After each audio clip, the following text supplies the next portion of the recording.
जय हिंद दोस्तों। आज की इस वीडियो में आपके लिए जो शिक्षक वर्ग 3 है उसमें गणित विषय के जैसे प्रश्न आ रहे हैं उनको मैं सॉल्व कराता हूँ। एज अ टेस्ट प्रश्न आ रहे हैं, ठीक है। तो देखिए, परीक्षा में आए हुए प्रश्न के माध्यम से मैं आपको सॉल्व करना सिखाता हूँ ताकि आपके पेपर में इस तरह के प्रश्न आए तो आपसे बन जाए। वीडियो को लाइक शेयर नहीं करा, जल्दी से वीडियो को लाइक शेयर कर दीजिए। पहला प्रश्न देखिए, दो संख्या 3 और 5 के अनुपात में है।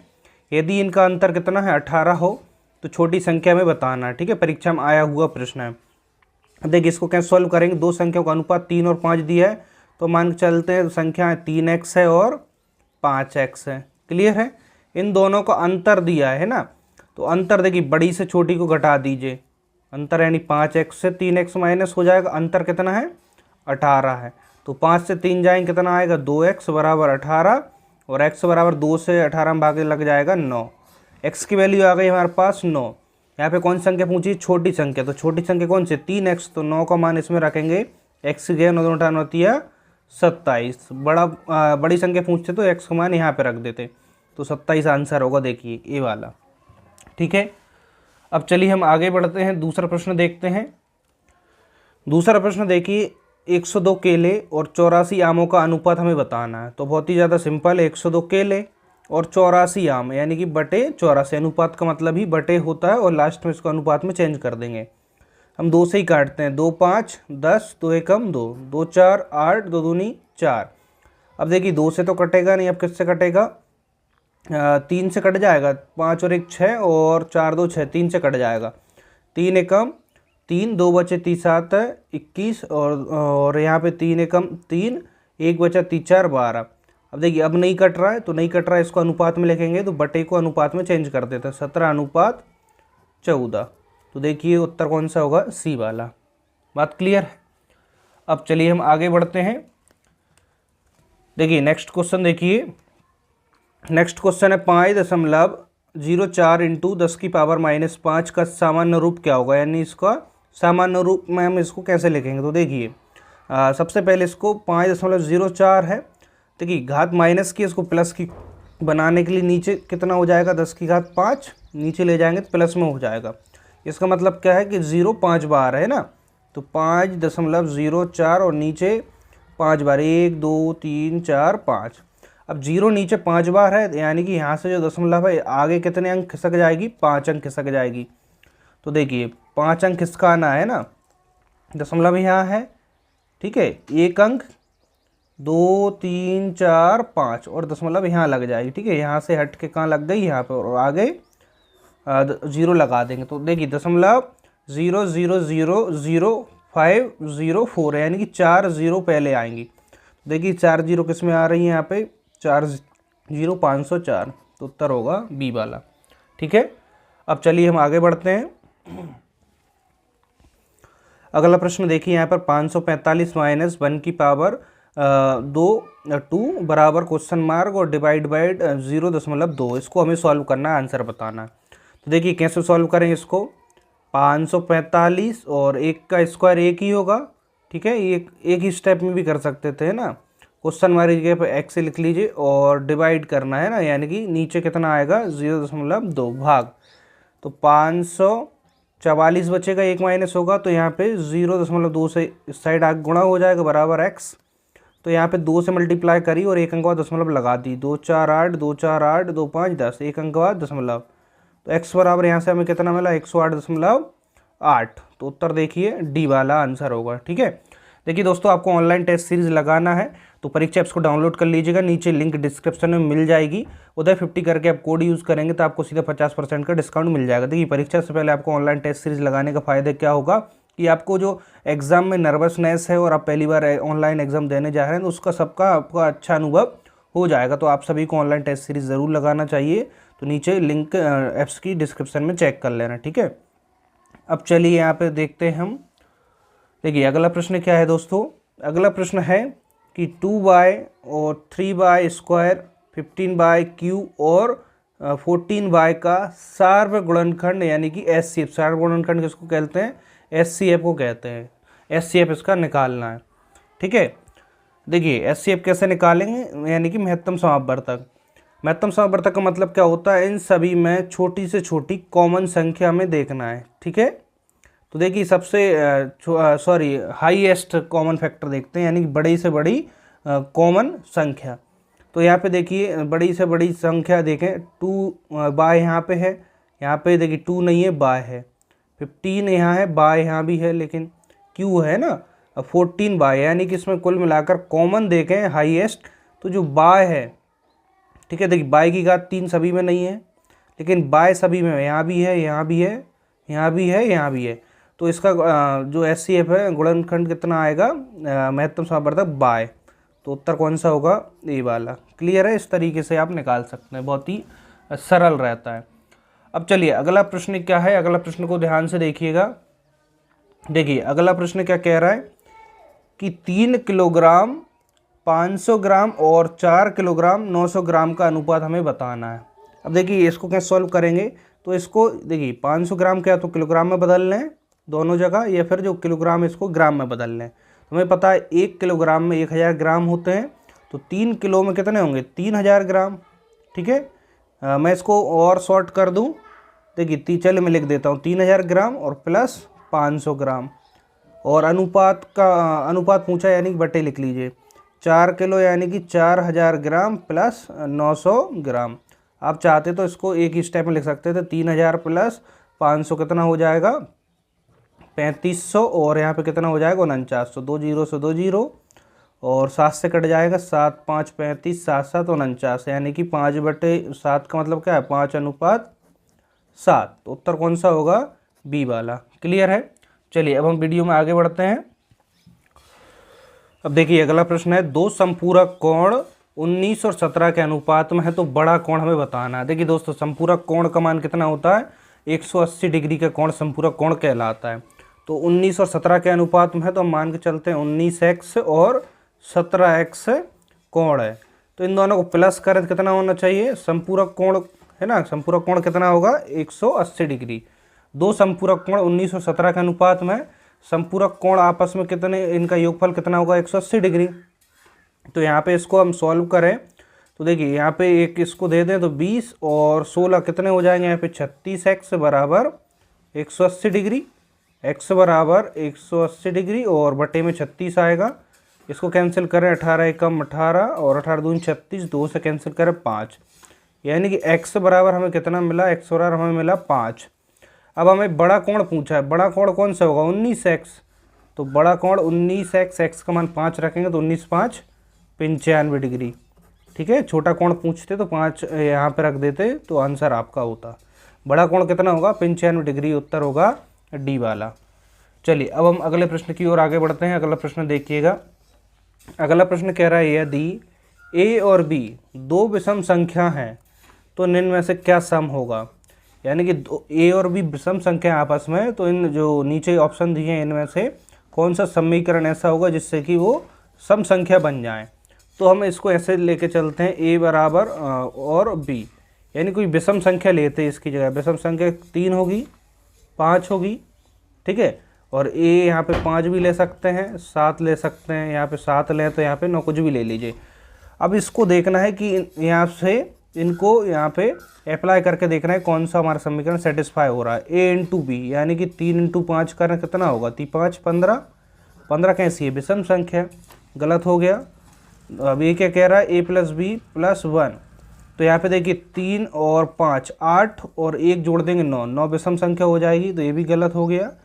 a प्लस बी यानी कि 3 और 5, 3 प्लस 5 कितना हो रहा है 8, 8 कैसा आ रहा है सम संख्या। चलिए और चेक कर लीजिए, 5 और 7 को कर लीजिए, 5 7 12, ठीक है। इसको चेक करें, 9 और 7 कितने हो जाएंगे 16, यानी कि a प्लस बी हम कर रहे हैं विषम संख्याओं को, तो हमें सम संख्या प्राप्त हो रही, तो उसी वाला यहाँ पे आंसर हो जाएगा।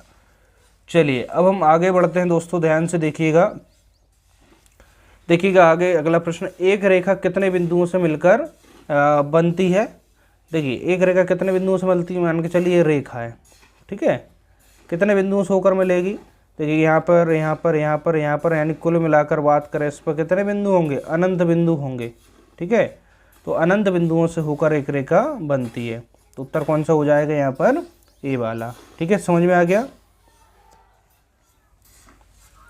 चलिए अगला प्रश्न देखते हैं, यदि यहाँ पे देखिए गुणा से भाग को और 8 से 10 को बदल दिया जाए तो इस वाले समीकरण का मान यहाँ से पूछा है। अब ध्यान देना इस वाले में क्या होगा, देखिए गुणा को भाग से बदलना है तो 20 गुणा है, यहाँ पर भाग लगाएंगे, और 8 को 10 से बदलना है तो 8 के स्थान पर 10 आया, और यहाँ पे गुणा है, अब क्या आएगा, देखिए सॉरी भाग है तो गुणा आएगा, और 8 की जगह सॉरी 10 की जगह पे 8 आएगा। बात क्लियर है? फिर से समझिए, गुणा के स्थान पर हमने भाग लगाया, और देखिए यहाँ पे भाग था तो भाग यहाँ ले आए और गुणा यहाँ ले आए, और 8 और 10 को आपस में बदलना है, 10 यहाँ 8 यहाँ।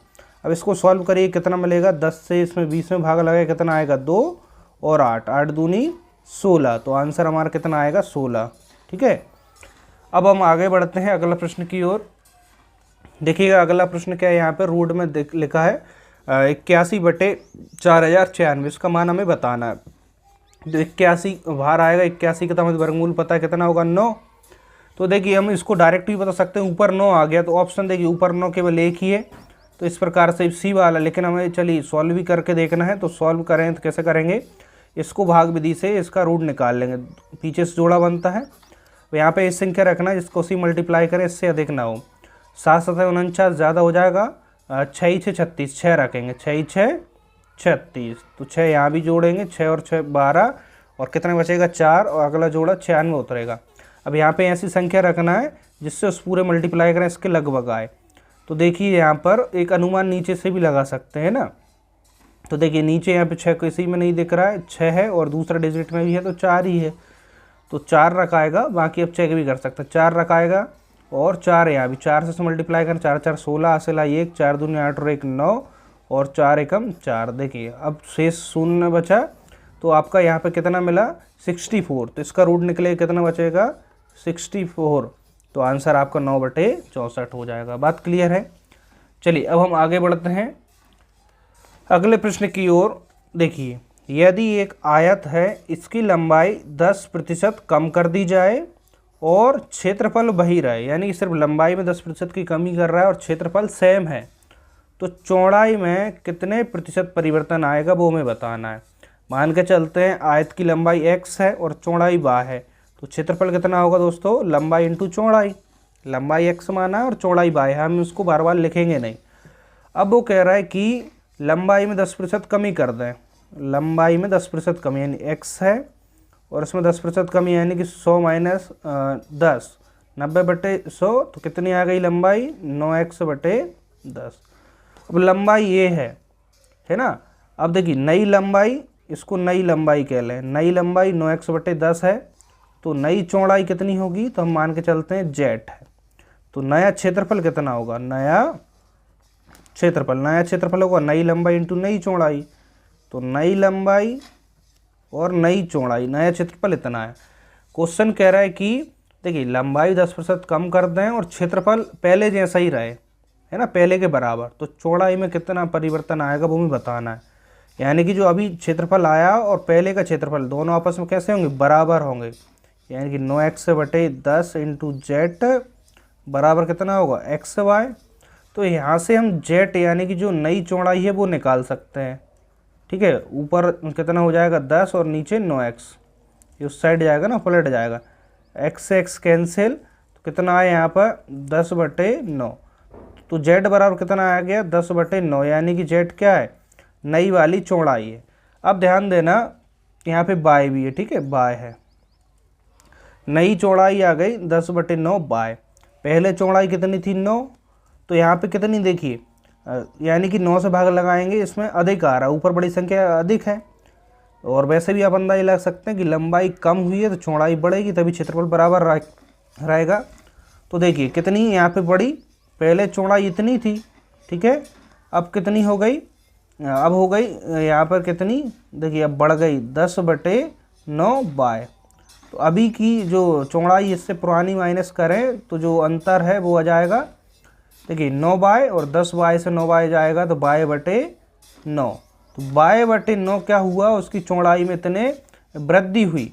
तो प्रतिशत में बताना है, प्रतिशत में कैसे बताएंगे, तो कितनी वृद्धि हुई है बाय/9, और पहले कितनी थी, बाय थी, तो यहाँ बटे के बटे में आएगी तो क्या बाय यहाँ आ जाएगी और इंटू 100, क्योंकि प्रतिशत में बताना है।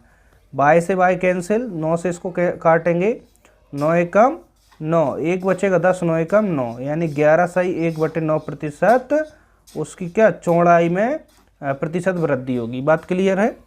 देखिए थोड़ा सा आपको डिफ़िकल्ट लेवल लग सकता है, लेकिन प्रैक्टिस करेंगे तो आपको बहुत इजी लग जाएगा। ठीक है, चलिए अब हम आगे बढ़ते हैं। चलिए अगला प्रश्न देखिए, z की पावर x बराबर x है और यहाँ पर x की पावर y बराबर y और y की पावर z बराबर z हो, तो हमें x y z का मान यहाँ से निकालना है। तो देखिए कैसे निकालेंगे, यहाँ पे z की पावर x है तो z, देखिए z बराबर क्या लिख सकते हैं हम, यहाँ पे देखिए प्रश्न में दी है z बराबर y की पावर z लिख सकते हैं। इस z के प्लेस पे हम y की पावर z लिख सकते हैं और ऑलरेडी x पावर में है ही है बराबर x, तो अब y के प्लेस पे क्या लिख सकते हैं, y बराबर लिख सकते हैं x की पावर y, तो y के प्लेस पे लिख रहे हैं हम x की पावर y। ठीक है, तो आगे पीछे भी लिख लें x y और z। ठीक है, बराबर x। अब देखिए आधार एक जैसे, इसकी पावर कुछ नहीं यानी कि 1 है, तो यहाँ पे कंपेयरिंग करें x y z बराबर कितना आएगा 1। ठीक है, तो आंसर कौन सा होगा यहाँ पे हमारा सी वाला। चलिए अब हम अगले प्रश्न की ओर आगे बढ़ते हैं। देखिए नेक्स्ट प्रश्न क्या है, यदि प्लस से भाग को व 3 से 4 को बदल दिया जाए तो इस समीकरण का मान कितना होगा।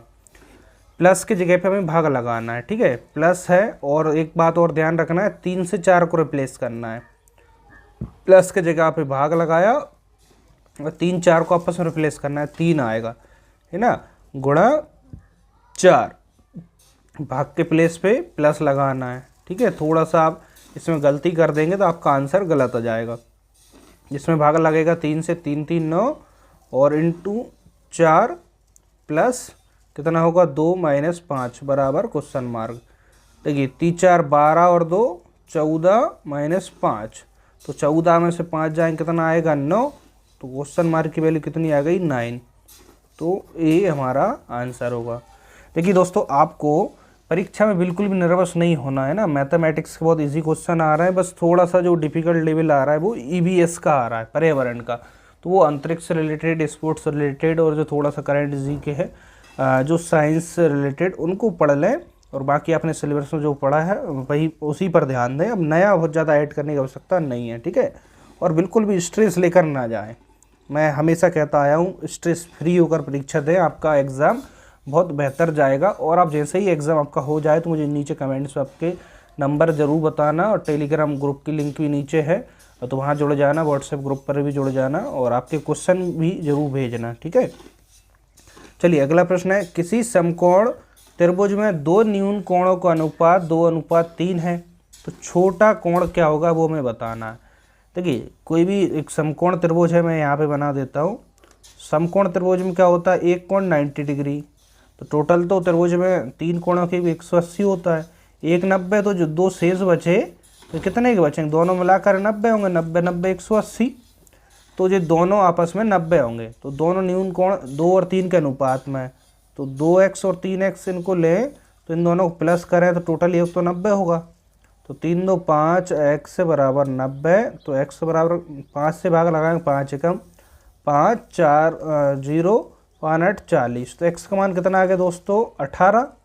पूछा है छोटा कोण, तो छोटा कोण कौन सा होगा 2x, 18 दूनी 36, तो आंसर होगा ए वाला। क्लियर है बात। ठीक है दोस्तों, आज हम इतने ही प्रश्न यहाँ पे सॉल्व करते हैं और सभी प्रश्न हमने परीक्षा में आए हुए प्रश्न ही सॉल्व करे हैं और इसी तरह के प्रश्न आपकी परीक्षा में आ रहे हैं। वीडियो आपको पसंद आई तो वीडियो को लाइक कर देना, शेयर कर देना, चैनल पहली बार चैनल सब्सक्राइब कर लेना और अन्य विषय की वीडियोस देखना है तो लिंक नीचे डिस्क्रिप्शन में है, वहाँ से देख सकते हैं। टेलीग्राम पर जुड़ जाना, उसकी भी लिंक नीचे डिस्क्रिप्शन में है। आपको नोट्स चाहिए हैंड रिटन तो आप नीचे टेलीग्राम चैनल को ज्वाइन कर लें और व्हाट्सएप ग्रुप पर भी ज्वाइन करके आप मुझे मैसेज कर सकते हैं। और आपकी जो भी क्वेरी है, जो भी प्रॉब्लम है, नीचे मुझे कमेंट्स में बताइएगा, मैं कमेंट सभी की रीड करता हूँ। ठीक है दोस्तों, मिलते हैं नेक्स्ट वीडियो में। आज के लिए इतना ही। जय हिंद, वंदे मातरम।